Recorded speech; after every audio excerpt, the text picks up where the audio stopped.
Balikan na natin ang tanong kung bakit hindi nabanggit si Congressman Saldico sa sona ng Pangulo. Ipapaliwanag yan ni Manang Milky Riconan Arichol. Manang Milky, good morning.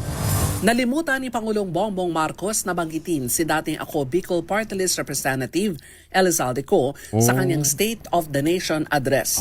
Pinuna ito ni House Senior Deputy Minority Leader Leila De Lima ng mamayang Liberal Party List sa kanyang privilege speech na may pamagat na masarap pakinggan, mahirap pang hawakan.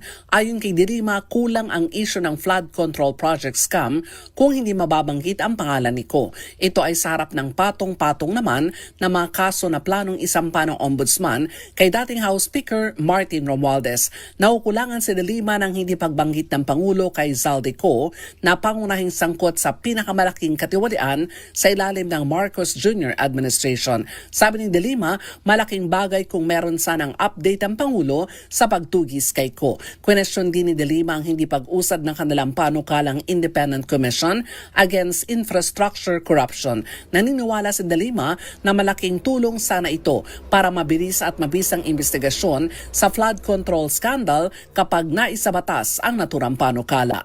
Ako si Milky Riconan, nagulat para sa DZRH, una sa Pilipinas, una sa Pilipino. Maraming salamat, Manang Milky.